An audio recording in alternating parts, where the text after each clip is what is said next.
అంటే next AP CM ఎవరవుతారు అన్నది. ఒకటి చంద్రబాబు నాయుడు గారు, ఇంకోటి షర్మిల గారు, ఇంకొకటి జగన్ గారు. ఈ మూడింట్లో ఎంచుకోవాల్సి వస్తే మీరు ఎవరిని ఎంచుకుంటారు? జగన్ గారిని ఎంచుకుంటానండి. జగన్ గారిని జగన్ చేద్దాం. జగన్ అనే 3 అక్షరాలకి కూటమి కట్టిన 3 పార్టీలు భయపడుతున్నాయి. భయపడే కదా ఈ రోజు కూటమి కట్టింది. ఇప్పుడు జగన్ అనే 3 అక్షరాలకు భయపడకపోతే మరి వాళ్ళందరూ కూటమి కట్టి ఎందుకు కూటమి కట్టాల్సి వచ్చింది? మరి జగన్ అనే 3 అక్షరాలకు భయపడకపోతే జగన్మోహన్ రెడ్డి గారు తీసుకొచ్చి సంక్షేమాన్ని ఎందుకు కొనసాగిస్తున్నారు? ఒక తండ్రి ఒక కొడుకు ఒక తల్లికి చేయలేని సహాయం జగన్ గారు చేశారు. సొంతంగా ఇల్లు కట్టుకుని ఈరోజు మేము కూడా మాకు కూడా ఇల్లు ఉంది అని ప్రతి పేదవాడు గర్వించేటట్టుగా జగన్ గారు పరిపాలన ఉందండి.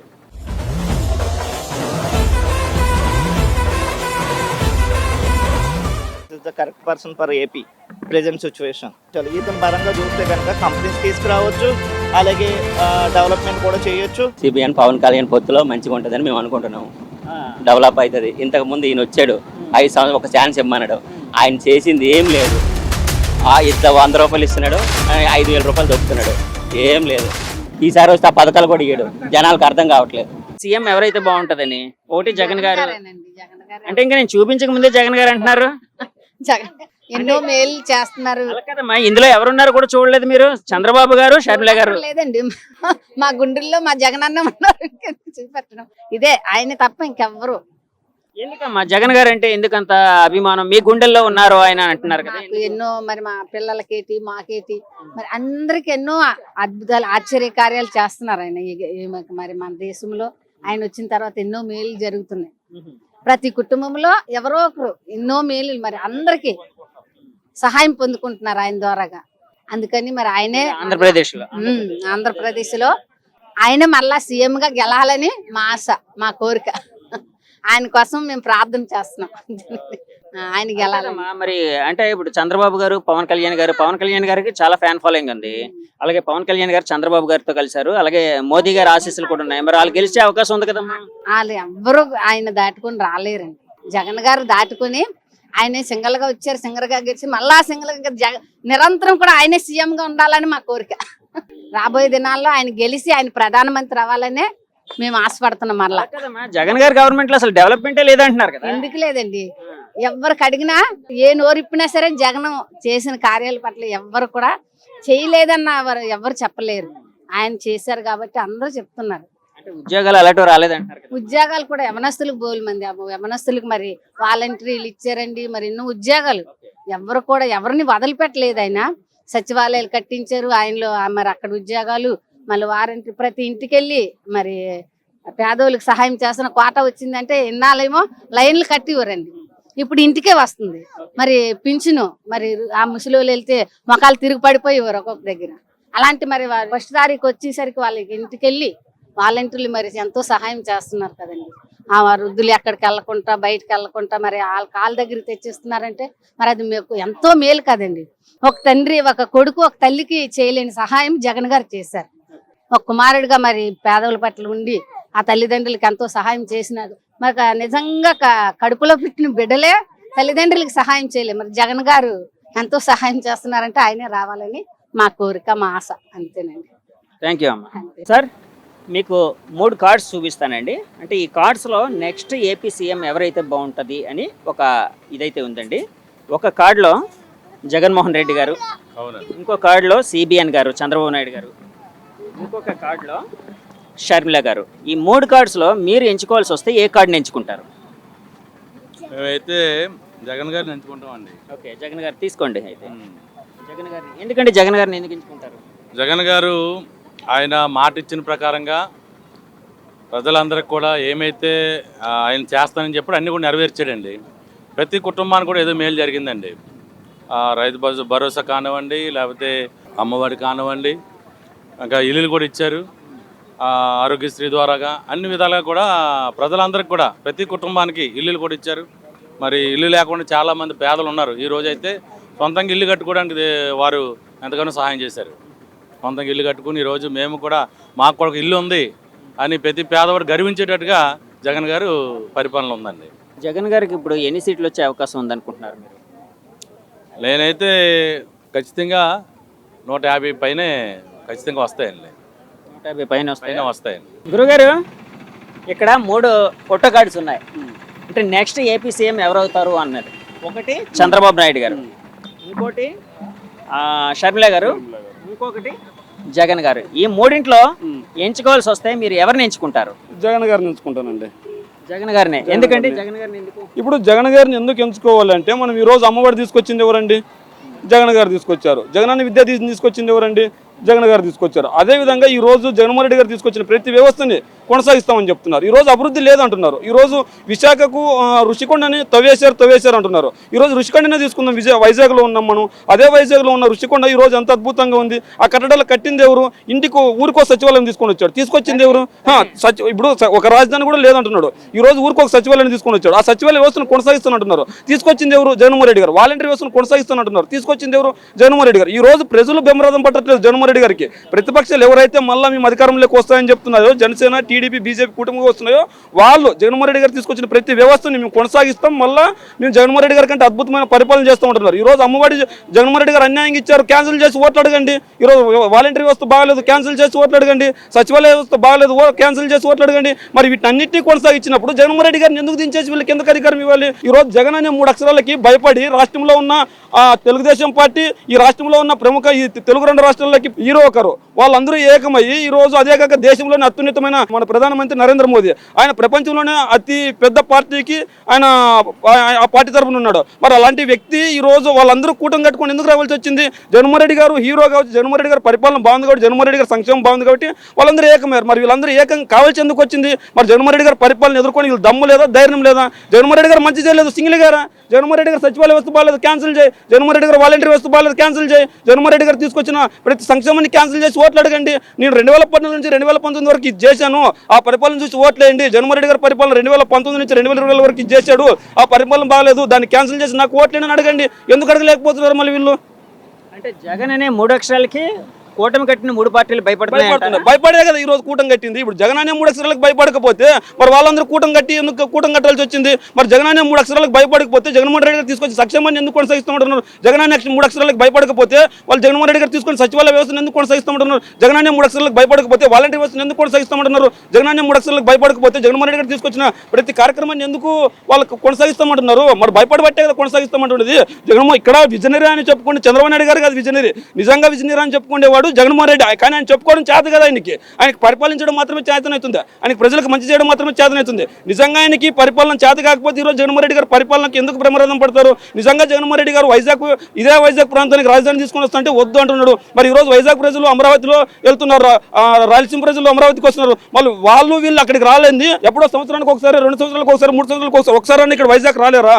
ఈరోజు మన భారతదేశంలోనే మనకి వైజాగ్ సిటీ మనకి మంచి సిటీ, మరి ఇలాంటి సిటీని రాజధాని చేస్తానంటే ఎందుకు వీళ్ళు వద్దంటున్నారు? మరి వీళ్ళు ఒక కారణం చెప్పాలి కదా, పలానా దానికి రాజధాని చేస్తూ ఉంటున్నాం వద్దని వీళ్ళు చెప్పాలి కదా. మరి ఆ కారణం ఎందుకు చెప్పలేకపోతున్నారు వీళ్ళు? ఇందాకలే మీరు అన్నారు ఋషికొండ మీద కట్టడం అద్భుతంగా కట్టారు ఇలా అని చెప్పి. కానీ ఋషికొండ మీద కట్టిన కట్టడం ఏదైతే ఉందో అది దేనికోసం అనేది ఇప్పుడు వచ్చి ప్రభుత్వం ఎలాంటి క్లారిటీ ఇవ్వలేదని చెప్పి ప్రతిపక్షాలు అంటున్నాయి. దాని మీద మీ కామెంట్ ఏంటి? అంటే ఇప్పుడు కట్టడం అబద్ధమా, కట్టడం వృధా అయిందని అర్థము? కట్టడానికి 500 కోట్ల ప్రజాధనం దుర్వినియోగం చేశారు, అసలు దేనికోసం ఉపయోగిస్తారో కూడా తెలియదని చెప్తూ ఉన్నారు. రైతుల దగ్గర 30,000 ఎకరాలు తీసుకొని అది వృధా కాదు. 3 పంటలు పండే భూమి తీసుకుంటే వృధా కాదు. 3 పంటలు పండే భూమి తీసుకుని రైతులకు అన్యాయం చేస్తే వృధా కాదు. రైతులు మాకు వద్దురా బాబు, మేము రాజధాని మాకు వద్దు, మాకు ఇక్కడ పంట పండించుకుంటాము, మేము పంట పండిస్తామంటే అది వృధా కాదు. ఇక్కడ కేవలం 500 కోట్లు ఖర్చు పెట్టి మన రాజధానికి కావాల్సిన అన్ని సౌకర్యాలు అక్కడ ఉన్నాయి. ఇప్పుడు ఈ రోజు ఎందుకు వృధా అవుతుందండి? ఈ రోజు పర్యాటక కేంద్రంగా మన వైజాగ్ ఉంది. ఆ కేంద్రానికి ఎవరైనా వచ్చారనుకో, దేశ ప్రతినిధులు కానీ ప్రపంచం నేతలు ఎవరైనా వచ్చారనుకో మన వైజాగ్ చూడడానికి అక్కడ షెల్టర్ ఇస్తారు, తప్పేముంది? అక్కడ సెకండ్ ఇక్కడ రాజధాని తీసుకొచ్చిన తర్వాత మనం ఎక్కడ ఉంటాం? ఇక్కడ ఆ అద్దె భవనాల్లో ఉండే వాళ్ళు ఋషికొండ పైన జగన్మోహన్ రెడ్డి గారు ఉండొచ్చు కదా, లేదంటే రేపు పొద్దున ఎవరైనా ముఖ్యమంత్రి కానీ వాళ్ళు ఉండొచ్చు కదా. మరి ఆ భవనాలు ఎందుకు వృధా అవుతాయండి? ఈ రోజు ఏమన్నా ఆ భవనాల వల్ల డబ్బులు వృధా అయినా, ఏమన్నా ఖర్చు ఏమైనా వృధా అయిందా? భవనాలు ఉన్నాయి కదా, చూడడానికి పర్యాటక కేంద్రంగా అభివృద్ధి చెందింది కదా, మరి ఎలా వృధా అవుతుంది? మరి జగన్మోహన్ రెడ్డి గారు ఏం చెప్పారు? మద్యం అమ్మను, కానీ మద్యం అమ్మవలసి వస్తే కనుక ఆ ధరలు ఆకాశాన్ని అంటే విధంగా చేస్తాడు. ఈ రోజు అంటున్నాయి లేదా ఆకాశాన్ని? ఈ రోజు 4 కోట్ల తాగాడు, 1 కోట్ల తాగుతుండే ఎందుకు? కానీ దానికోసం ఇంట్లో ఇల్లు గుల్ల అయిపోతుందని చెప్పి కొంతమంది కూడా అంటూ ఉన్నారు, అంటే రేట్లు పెంచడం వల్ల, మద్య రేట్లు. దాని మీద మీ కామెంట్ ఏంటి? ఇప్పుడు మద్యం ఎవరైనా అండి, ఇప్పుడు నేనైనా నువ్వైనా ఇంకోరైనా తాగాలనుకున్నాడు తాగుతారు. ఇప్పుడు మనం కట్టేసి అయితే ఉంచలేము. ఇప్పుడు ఈ రోజు మద్యాన్ని పూర్తిగా బంద్ చేస్తాం. సారాయికి అలవాటు పడరా?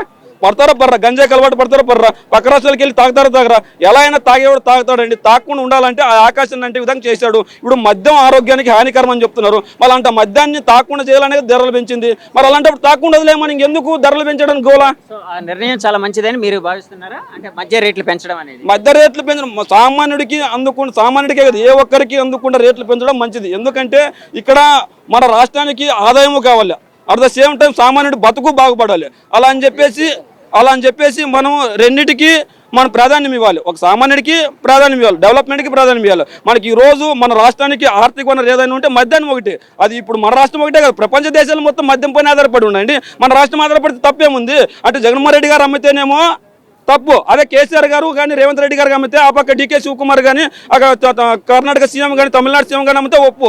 అదే కేంద్రంలో బీజేపీ అమ్మితే ఒప్పు. మిగిలిన వాళ్ళు జగన్మోహన్ రెడ్డి గారు మద్యం రేట్లు పెంచి అమ్మితే తప్ప. అంటే వాళ్ళు చేస్తే సంసారం, జగన్మోహన్ రెడ్డి గారు చేసే వ్యభిచారమా? అంటే కేంద్రంలో అధికారంలో ఉన్న బీజేపీ పార్టీని అడగొచ్చు కదా మద్యపాన నిషేధం చేయమని. కేంద్రం చేస్తే జగన్మోహన్ రెడ్డి గారు చేసేదే ఉంది. మద్యపానాన్ని కేంద్రం యూటిలైజ్ చేసి మద్యపానాన్ని పూర్తిగా రద్దు చేయొచ్చు కదా. కేంద్రంలో వాళ్ళు బీజేపీ అధికారంలో ఉంది. మరి ఇదే బీజేపీతో పొత్తు పెట్టుకున్నారు. 2012లో 5 సంవత్సరాలు కదా, 10 సంవత్సరాలు మనకి ప్రత్యేక హోదా తీసుకొని వస్తున్నాడు. మరి ఎందుకు ప్రత్యేక హోదా ఇవ్వలేకపోయాడు? మరి మళ్ళీ 2019లో ఎందుకు క్యాన్సిల్ చేసుకున్నాడు? 2024లో మళ్ళీ ఎందుకు పొత్తు పెట్టుకున్నాడు? సమాధానం చెప్తున్నాడా? మరి ఎందుకు సమాధానం చెప్పట్లేదు? సరే, ఇప్పుడు ఎలక్షన్ 2024 ఎలక్షన్లో జగన్మోహన్ రెడ్డి గారికి వైసీపీ పార్టీకి ఎన్ని సీట్లు వచ్చే అవకాశం ఉందనుకుంటున్నారు? ఇక్కడ సీట్లు ఎన్ని వస్తాయన్నది మనం నిర్ణయించలేమండి. ప్రజలకు మీ ఆలోచన నా ఆలోచన అయితే 110 నుంచి 125 వరకు వస్తాయని నా ఆలోచన. కానీ నిజంగా ప్రజలకు మంచి జరగాలని జగన్మోహన్ రెడ్డి గారిని ఎంచుకోవాలి. కార్డులో జగన్మోహన్ రెడ్డి గారు, ఇంకొక కార్డులో షర్మిల గారు, ఇంకొక కార్డులో చంద్రబాబు నాయుడు గారు. ఈ 3 కార్డ్స్లో ఎంచుకోవాల్సి వస్తే ఏ కార్డుని ఎంచుకుంటారు? జగన్ గారిని తీసుకోండి. జగన్ గారిని ఎందుకు ఎంచుకుంటారు? సార్, పెత్తందారులకి పేదవాళ్ళకి మధ్యన జరుగుతున్న ఈ ఎలక్షన్ అంటే ఉన్న వాళ్ళకి లేని వాళ్ళకి జరిగిన ఈ ఎలక్షన్ సార్. ఆయన చేసేది నిజంగా సంక్షేమ పథకాలు ప్రతి ఒక్కరు కూడా అందేది సార్. ఇంకోటి కూడా చెప్తున్నాను సార్, అవినీతి అనేది ఎక్కడా లేదు సార్. ఫస్ట్ నేను చెప్తున్నాను, అవినీతి అనేది పలానా లంచం ఆ రోజుల్లో చంద్రబాబు నాయుడు దగ్గర ఉన్నది జన్మభూమి కమిటీలు సార్. వాళ్ళ దగ్గరికి వెళ్ళి రేషన్ కార్డు తీసుకోవాలి. ఈరోజు వాలంటరీ వచ్చి ఇంటికి వచ్చి పెన్షన్ ఇచ్చి ఈ ఏది కూడా ఎలాంటి సంక్షేమ పథకం కూడా ఆపకంట జగన్మోహన్ రెడ్డి ఈరోజు చేశారు సార్. ఇంకా అంతకంటే నిదర్శనం ఏం కావాలి? ఇంకా డెవలప్మెంట్ అంటారా సార్? 14 సంవత్సరాలు సీఎం చంద్రబాబు చేశారు. నేను మంచి చేశాను ఒక్కరోజు కూడా అడిగే దమ్ముందా ఆయనకి? నేను పలానా చేశాను దానివల్ల నాకు ఓటు ఇయ్యండి అని ఒక్కరోజు అని చెప్తున్నాడా? ర్యాలీలకు వెళ్తున్నారు, స్టేజ్ మీద స్పీచ్ ఇస్తున్నారు. ఈ మహాకూటమి ఈ జగన్మోహన్ రెడ్డి ఒకటే అంటున్నారు, మీకు మంచి చేస్తేనే నాకు ఓటు వేయండి, లేకపోతే వద్దని ఆయనే స్పీచ్ చేస్తున్నారు. ఇంకెంతకంటే నిదర్శనం ఏం కావాలి సార్? ఈయనకి ఓటు వేయబడి ఇంకా నిదర్శనం ఏం కావాలి? వ్యవస్థలో లంచం లేదు సార్. ఫస్ట్ ఆ రోజుల్లోనూ సర్పంచ్ దగ్గరికి వెళ్ళాలంటే రేషన్ కార్డు, ఇటు టీడీపీడా, ఇటు వైఎస్ఆర్డా, ఇటు కాంగ్రెస్ చూసి మరి ఆ రోజుల్లోనూ రేషన్ కార్డు ఇచ్చారు సార్. ఈ రోజుల్లోనే అది కాదు. జగన్మోహన్ రెడ్డి ప్రతి ఒక్కడికి ఆ పార్టీ ఈ పార్టీ చూడకంట కంపల్సరీగా మనము అందరికీ పేదవాళ్ళకి అందించాలని ఒకటే మాట అంటున్నారు సార్. జగన్మోహన్ రెడ్డి చేసిన పని మంచిది. నెక్స్ట్ సీఎం కూడా తనే రావాలి సార్. అంటే కూటమి కట్టిన తర్వాత 3 పార్టీలు టీడీపీ, జనసేన, బీజేపీ కూటమి బలంగా ఉంది. జగన్మోహన్ రెడ్డి గారిని ఓడించే సత్తా కూటమికి ఉందని బయట వినిపిస్తుంది. దాని మీద మీ కామెంట్ ఏంటండి? సార్, కూటమి ఇప్పుడు 3 సార్. జగన్మోహన్ రెడ్డి 6గురితో దెబ్బలాడుతున్నారు సార్. అక్కడ 6 ఎవరు? Congress, CPM, CPI, BJP, TDP, next Telugu Desam, next media channel కూడా. ఈ రోజు పత్రికలు ఎలా ఉన్నాయంటే వ్యవస్థ, జగన్మోహన్ రెడ్డిది 5 పైసలు అయితే రూపాయి రాస్తున్నారు సార్. అక్కడ అది అందరికీ తెలుసు, రూపాయి రాస్తున్నారు సార్. చిన్నది జరిగితే అది రూపాయి భూతత్వంలో చూపిస్తున్నారు. 175 నియోజకవర్గంలోనూ జగన్మోహన్ రెడ్డి అనే వ్యక్తి సీఎం గారు ఎన్ని మందితో దెబ్బలాడుతున్నారో ప్రతి ఒక్కరు కూడా తెలుసు సార్. ఇంకెంతకంటే నిదర్శనం ఏం కావాలి? ఇప్పుడు చంద్రబాబు నాయుడు గారు 14 సంవత్సరాలు సీఎం సార్. 14 సంవత్సరాలు సీఎం అంటే ఆయన సింగిల్గా రావచ్చు కదా. మరి జగన్మోహన్ రెడ్డి మొన్న బచ్చా అన్నారు కదా, మరి బచ్చాతో సింగిల్గా చేస్తే కదా బచ్చా లుచ్చది వెళ్తుంది. ఈ 3 పార్టీలు కలిపి అయినా జనాలు లేరు ఈ ఒక్కడిని కొట్టడానికి. మహాకూటమి పెట్టారు అంటే ఎలా ఉండాలి సార్? వార్ వన్ సైడ్ అయిపోవాలి. ఇప్పుడు వన్ సైడ్లో కనబడుతుందా? లేదు. ఇప్పుడు ఇతనికి ప్రజలు వస్తున్నారు, ఆ కూటమికి ప్రజలు వస్తున్నారు. కానీ ఎవరికి ఓటేస్తారు ఈ ప్రజలంతా వచ్చేవాళ్ళంతా? సార్, సంక్షేమ పథకాలు అందాయి, అవినీతి లేదు సార్. వైఎస్ జగన్మోహన్ రెడ్డికి వేస్తారు సార్. అంటే వాళ్ళకి కూడా జనాలు వస్తున్నారని మీరే అంటున్నారు కదా, మరి వాళ్ళకి వేసే అవకాశం ఉందేమో సార్? మహాకూటమి సార్, 3 పార్టీలు ఇప్పుడు నేనున్నాను సార్, ఏదో ఖాళీగా ఉండి అక్కడికి వెళ్తాను సార్, నేను ఓటేయను కదా. ఇప్పుడు వైఎస్ఆర్కి వస్తున్నారు. చూడడానికి వెళ్తున్నారా? ఇప్పుడు సినీ యాక్టర్ వచ్చే సార్, పవన్ కళ్యాణ్ పక్కన చిన్న యాక్టర్ వచ్చి ఇక్కడ బీచ్లో మొత్తం గుమ్మిగూడేస్తారు, అది మాత్రం వాస్తవం. మొన్న ఎవరు ఆది నీలమర్ల వెళ్ళారు, మరి మేడం మాధవి లోక మేడంకి ప్రచారం చేయడానికి, ఆయన చూడడానికి వైఎస్ఆర్ వాళ్ళు, టీడీపీ వాళ్ళు మొత్తం ఆల్మోస్ట్ అన్ని పార్టీలు వెళ్ళారు సార్. నేను చెప్తున్నాను, ఎందుకంటే అక్కడ ఓట్లు అయితే వేయరు, అది పరిస్థితి. చూడడానికి ఒక అంటే సినిమా గ్లామర్ తో చూడడానికి సార్ స్టార్ క్యాంపియన్ ఎలా ఉంటారు, ఇప్పుడు మనకి వాళ్ళకి బోల్ తేడా సార్. మన నడిచి వెళ్ళిపోయి మనల్ని ఎవరు పట్టించుకోరు. అదే ఒక సినీ ఫీల్డ్లో నుంచి ఒక రాజకీయ వ్యక్తి రానియండి, అలా గుమ్ము కూడిపోతారు. వాళ్ళకి మనకున్న తేడా అదే సార్. అది అంతకు మించి అయితే ఇంకేం లేదు. వాళ్ళ మహాకూటమి కాదు కదా, మొత్తం ప్రపంచ కూటమి కట్టుకున్న జగన్మోహన్ రెడ్డిని అయితే ఏమి చేసింది లేదు. జగన్ గారికి ఎన్ని సీట్లు వచ్చే అవకాశం ఉంది సార్? నా 6th రన్ ప్రకారం నాది అంటే 90 నుంచి 110 సార్. జగన్మోహన్ రెడ్డి ఒక స్కూల్ డెవలప్ చేసినా, ఒక గవర్నమెంట్ హాస్పిటల్ డెవలప్ చేసినా దానివల్ల పేదలు లబ్ధి చేకూడతారు. కానీ ఒక రోడ్డు వేసారనుకోండి, ఒక 200 కోట్ల కాంట్రాక్ట్, అక్కడ లబ్ధి చేకూరుతుంది ఎవడు? నా బోర్డు కాంట్రాక్ట్, ఈయన బోర్డు కాంట్రాక్ట్ మాత్రం లబ్ధి చేకూడతారు. ఒక 20 కోట్ల లాభం వస్తుంది, మాకు చంద్రబాబు లేపుతామని చెప్పి చంద్రబాబు రేటు మేము ఊడతాం. కానీ ఒక 200 కోట్లు పెట్టి ఒక గవర్నమెంట్ హాస్పిటల్ కట్టిస్తే కనీసం 2000 మంది అక్కడ చికిత్స పొందుతారు, 2000 మంది పిల్లలు అక్కడ చదువుకుంటారు, వాళ్ళకి చాలా ఉపయోగం ఉంటుంది. అది ఎవరు చెప్పలేరు, ఎందుకంటే వీళ్ళు పేదలు కదా, వీళ్ళు బెడుగు చెప్పలేరు కదా. ఎందుకంటే వీళ్ళు ఫస్ట్ నుంచి మన రాజ్యాంగంలో అణగారిన కులాలు, వీళ్ళని తొక్కుతూ వస్తున్నారు రాజ్యాంగం ప్రకారం. అందుకనే జగన్మోహన్ రెడ్డి గారు అభినవ్ అంబేద్కర్ లాగా విజయవాడలో అంబేద్కర్ గారి విగ్రహాన్ని ఆవిష్కరించారు. ఒకటే మాట చెప్పాడు ఆయన, అన్నగారిన కులాలను పైకి నా ధ్యేయం. అన్నగారిన కులాల వాతావరణం జగన్మోహన్ రెడ్డికి అండగా ఉన్నారు, అగ్ర కులాలు ఎవరు అండగా లేరు. అందుకే పెద్దందాలే పేదలకు పోటీ అంటున్నాడు ఆయన. మే 13వ తారీఖు తమ రిజల్ట్ని చూపించి మళ్ళీ జగన్మోహన్ రెడ్డి గారిని మేము ఎక్కువ చెప్పలేమండి, 135, 140 సీట్ల మెజార్టీతో జగన్మోహన్ రెడ్డి గారు మళ్ళీ ముఖ్యమంత్రి గెలిపిస్తారు. 19 నుంచి 20 సీట్ల మెజార్టీతో ఎంపీ గారిని గెలిపిస్తారు. ఇది మేము అనుకుంటున్నాం. లేదు, జనాల్లో పూర్తిగా మార్పు వచ్చేసి, చైతన్యం వచ్చేసి, జగన్మోహన్ రెడ్డి గారే మా దిక్సూచి, జగన్మోహన్ రెడ్డి గారే మాకు రాష్ట్రం భవిష్యత్తు చూపిస్తాడు, జగన్మోహన్ రెడ్డి గారు మేము నమ్మిన వెంటూ అని వాళ్ళు అనుకున్నారంటే 170 సీట్లు ఆయన ముఖ్యమంత్రి కూర్చోబెడతారు, 25 ఎంపీ సీట్లు ఇస్తారు. ఈ రాష్ట్ర భవిష్యత్తుని దిశని మార్చే మొత్తం ఒక ఓటర్ చేతిలో ఉంది. ఆ ఓటరు రేపు మే 13వ తారీఖు తమ ఓటు వినియోగించుకోబోతున్నాడు, అక్కడ నిర్ణయం అయిపోతుందండి. గురుగారు, ఇక్కడ 3 కార్డ్స్ మీకు చూపిస్తున్నాను, నెక్స్ట్ సీఎం ఎవరైతే బాగుంటుంది అని చెప్పి. ఒకటి జగన్, షర్మిల గారు అండ్ చంద్రబాబు గారు. ఈ ముగ్గురులో చూజ్ చేసుకోవాల్సి వస్తే ఎవరిని చూజ్ చేసుకుంటారు? జగన్ చేద్దాం అనుకుంటున్నా. జగన్ గారు సీఎం అవుతారనా? అంటే జగన్ గారు సీఎం అవ్వాలనా? అవునవునవును. దేనికోసం అంటారు? కొంచెం డెవలప్మెంట్ చూశాను నేను మా సైడ్, కొంచెం అంతా కొంచెం ఎడ్యుకేషన్ కానీ, కొంచెం ఇంగ్లీష్లో మాట్లాడడం కానీ, లైక్ ద వే స్కూల్స్ కానీ చాలా ఇంప్రూవ్ అయ్యింది. సో కొంచెం పేదలు కూడా వాళ్ళకి ప్రతి ప్రొఫెషన్కి ఒక మనీ ఇవ్వడం, లైక్ ఎంత అని వాళ్ళు కూడా. సో పేదలందరూ ఏదో ఎంతో కొంత బాగుపడ్డారు, బెనిఫిట్ అవుతున్నారా? యా. ఒకటి జగన్ గారు, ఇంకోటి షర్మిల గారు, ఇంకోటి చంద్రబాబు నాయుడు గారు. ఈ మూడింట్లో చూజ్ చేసుకోవాల్సి వస్తే మీరు ఎవరిని చూజ్ చేసుకుంటారు? తీసుకోండి, జగన్ గారిని చూజ్ చేసుకుంటారు. జగన్ గారు ఎందుకు సీఎం, అంటే నెక్స్ట్ సీఎం మళ్ళీ ఆయన ఎందుకు అవ్వాలనుకుంటున్నారు? నెక్స్ట్ సీఎం ఎందుకు అవ్వాలనుకుంటున్నానంటే చంద్రబాబు నాయుడు చాలా హామీలు ఇచ్చారండి. స్టార్టింగ్లో లాస్ట్ ఎలక్షన్స్ అప్పుడు చాలా హామీలు ఇచ్చారు, కానీ అవి చేస్తానని చాలా హామీలు ఇచ్చారు, కానీ ఏవి కూడా చేయలేదు. ఇలా నిరుద్యోగులకి మేము 2000 వేస్తాము, చాలా వేస్తామని వేయలేదు. మేము ఒక విధంగా ఎందుకు ఆలోచిస్తున్నాం అంటే, ముసలి వాళ్ళకి, ఇలాంటి వాళ్ళకి, వితంతువులకి, వీళ్ళకి కొంచెం సహాయంగా చేస్తున్నారు, ఆర్థికంగా సహాయం చేస్తున్నారు. ఇప్పుడు ముసలి వాళ్ళు ఏంటంటే ఒకరి మీద డిపెండ్ అవుతారండి. ముసలి వాళ్ళందరూ ఎవరు జాబ్లకు వెళ్ళలేరు. ఇప్పుడు ఏదో 2000, 3000 ఇస్తున్నారు కాబట్టి ఆ పిల్లలు కాస్త ఎవరైనా ఉంటే చూస్తున్నారు తప్పించి, ఇంకా ఆయన ఏమంటున్నారు, ఒకవేళ వాలంటీర్స్ని తీసేశారు లాస్ట్ మంత్, ముసలి వాళ్ళు ఎంత ఇబ్బంది పడ్డారండి. 1 మంత్కి అంత ఇబ్బంది పడ్డారు. ఇంకా నెక్స్ట్ టైం వచ్చేసరికి ముందు వాలంటీర్స్ని తీసేస్తారు అన్నతను. ఒకవేళ వాలంటీర్స్ తీసేస్తే తనకి ఏమైనా